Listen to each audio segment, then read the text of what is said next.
Bonjour et bienvenue dans la forêt des lectures.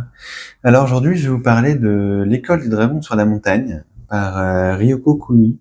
Ryoko Kui, c'est l'autrice remarquée de Glouton et Dragon, que j'ai découvert un peu sur le tard. J'ai lu que 3 ou 4 tomes pour l'instant, mais que j'aime beaucoup. Il y avait l'aspect un peu jeu vidéo qui m'avait freiné quand c'était sorti.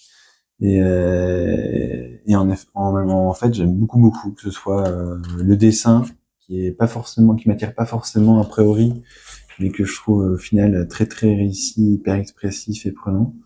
Et en fait, l'autrice, elle a plein de choses à dire, plein de choses à exprimer. Et je trouve ça vraiment brillant. Et du coup, j'attendais avec curiosité les recueils d'histoires courtes qui vont être publiés par Saka, donc l'éditeur, la branche manga de Casterman. Et ils vont sortir 3 recueils de Ryoko Kui dans les prochains mois. Et l'école des dragons sur la montagne est le premier. Donc c'est un petit pavé qui comporte 9 histoires. Alors moi j'adore les histoires courtes, les recueils d'histoires courtes, surtout quand ils sont réussis comme ici. Et, euh, et souvent on a le reproche que l'aspect inégal d'histoires courtes. Je suis vraiment d'accord avec ça. Ici il y a des histoires qui m'ont plus parlé que d'autres. Il y a vraiment par exemple l'histoire à la fin. Je pense que en plus faudrait que je la relise, je suis totalement public. Mais là j'étais trop pris par les histoires précédentes et j'ai pas réussi à rebondir sur la différence de proposition qui était faite par l'autrice. Donc le style graphique de l'autrice change beaucoup d'une histoire à une autre. Regardez entre ici, là c'est très fin. Là déjà, ça change pas mal. Il y a des sont très expressifs. Regardez là, ça a encore beaucoup changé. Il y en a un où voilà. Il y a un aspect là, ça me fait presque penser à du Yu Yu Hakusho parfois. Alors pas ici, mais dans certaines manières dont les personnages sont mis en avant, comme ici. Là, je pense à du Yu Yu Hakusho. Euh, Enfin, j'ai beaucoup aimé ces explorations graphiques qui, à chaque fois, je trouve, sonnent assez juste avec les histoires qu'elle propose. Donc, il y a tout le temps un arrière-fond fantastique dans les récits de cette histoire. Parfois, ils sont plus marqués que d'autres, et les premières histoires, c'est vraiment, on est dans l'heroic fantasy pur, mais qui est jamais totalement classique. Ok, il y a un héros qui a battu un monstre, qui a sauvé la campagne, mais on parle de après que le monstre ait été vaincu par le héros. Qu'est-ce qui se passe quand il retourne au pays? Qu'est-ce qui se passe quand une fois que le monstre est vaincu et que les hommes reviennent dans les terres qui ont été un peu empoisonnées? Il y a toujours un air propos comme ça. L'autrice, en fait, elle a toujours quelque chose à dire derrière, et ça rend ces histoires d'autant plus passionnantes, je trouve. Et, euh, et ouais, et on dirait qu'elle est toujours en train de rechercher, que ce soit visuellement, que ce soit au niveau de la narration, que ce soit au niveau de son propos, et ça rend vraiment le tout passionnant. Et ouais, c'est vraiment très beau. Et, euh, et par exemple, là, il y a ce récit qui est à la fois un peu fantastique et qui se base un peu sur des croyances. Enfin, c'est jamais non plus le même univers fantastique. Il y a des univers très classiques, d'autres qui ressortent un peu pour nous. Ça dépend de notre culture et de ce qu'on connaît, mais voilà, c'est encore une fois super beau. Et par exemple, quand on va avancer dans le récit, il va avoir, j'ai beaucoup aimé ce récit aussi. C'est un monde où les humains et les quadrupèdes, les sortes de centaures, vivent ensemble. Et, euh, et les humains fatiguent beaucoup plus vite que les centaures, mais ils vivent plus longtemps. Euh, les humains ont besoin d'autre chose dans leur vie que de travailler. Ils ont besoin de se reposer, de loisirs, etc. Et les centaures, ils ont du mal à faire autre chose que travailler. Ils ressentent un vide, un manque dès qu'ils ils savent pas quoi faire, quoi. Donc même pendant leur jour de congé, pardon, ils vont au travail.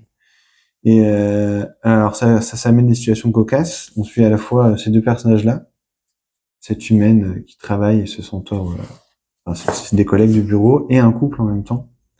Hop, que je vous ai montré au début. Voilà ce couple-là. Où là du coup c'est l'humain et l'homme, et la femme et la centaure, et là les femmes au foyer, ce qui est un peu étonnant par rapport à ce qu'on décrit la société. Et pareil, là, en informe, c'est vraiment des fois presque du récit en 4 cases. Enfin, elle expérimente toujours narrativement, c'est toujours intéressant. Et en arrière-fond, du coup, ça parle de euh, quels sont les plus utiles à la société. Est-ce que il faut adapter la société pour les gens qui font que travailler et qui vivent moins longtemps et qui profitent pas de la retraite? Qu'est-ce que c'est que euh, les humains sont plus acceptés dans certaines entreprises parce qu'ils sont pas assez productifs? Euh, il y a vraiment un monde au travail, à ce qu'on appelle l'utile entre guillemets, à l'équilibre, aux lois qui sont injustes pour certains et justes pour d'autres. Enfin, il y a un miroir, plein de choses qui se déroulent dans nos sociétés contemporaines qui est à la fois étonnant dans cette idée de fantaisie qui des fois est très familiale, des fois très basée sur les personnages et qui est en même temps très juste et très intéressant, je trouve. Ça, c'est pour vous donner un exemple, par exemple, d'une histoire que j'ai trouvé très pertinente et au final profonde pour le nombre de pages qu'elle propose. Ah, regarde, il y a encore un style graphique différent. Cette histoire, elle m'a moins parlé. Alors, j'ai bien aimé le visuel, mais elle m'a moins touché dans ce qu'elle propose, même si, oh non, enfin, Hmm. En fait, elle sortait après l'histoire avec les centaures qui m'a vraiment marqué. Et j'ai bien aimé, en fait, ce qu'elle propose aussi, mais c'est l'enchaînement des histoires, des fois, ce à quoi on s'attend, on n'accueille pas forcément l'histoire de la meilleure manière, mais regardez, c'est super beau comment l'action est déclinée de case en case. Et il y a des histoires plus légères que d'autres, et cette histoire est assez légère mais assez belle dans ce qu'elle propose. Il y a aussi bien sûr l'histoire qui donne le titre au recueil, L'école de dragon sur la montagne, qui pareil là est à la fois on est plongé dans un monde, une idée de l'autrice et ça fait un peu Harry Potter mais on est dans les montagnes et là tous les jeunes qui sont inscrits dans cette école, dans cette université, sont là pour étudier les dragons. Sauf que les dragons, ils pourraient plus exister sans l'appui de l'homme. Et on les trouve plus utiles de notre regard euh, d'humain. Euh, et euh, et c'est à la fois passionnant dans toutes les idées qu'a l'autrice et qu'elle exprime là, même les idées visuelles, hein, ce dragon d'eau marbré.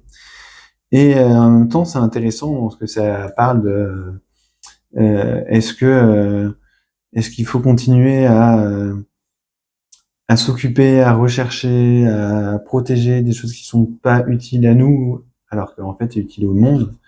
Euh, comment le faire comment le faire en restant dans ses valeurs. Il y a plein de choses qui sont intéressantes. Et à chaque fois, l'autrice, même beaucoup aussi dans ses premiers récits qui sont très heroic fantasy, elle amène une réflexion derrière derrière ces histoires et je trouve ça passionnant. Donc j'ai beaucoup aimé ce recueil, pas toutes les histoires, mais j'ai beaucoup aimé vraiment les recherches graphiques et narratives de l'autrice et je trouve qu'il y a vraiment il vaut clairement le coup d'être lu pour la plupart, les 80% du recueil. Et je trouve vraiment passionnant que ce soit visuellement ou au niveau scénaristique. Donc je peux que vous recommander Les Caholes des Dragons sur la montagne et je vais continuer à avancer dans Bouton et Dragon.